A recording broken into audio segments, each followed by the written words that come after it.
இந்த காதல் பொல்லாதது, ஒரு காவல் இல்லாதது.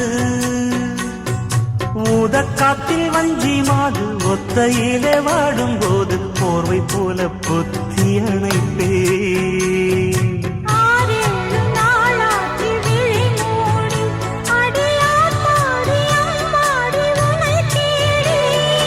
நீதானே மானே என் இளஞ்சோடி, உனை நீங்காது என்றும் என் உயிர் நாடி.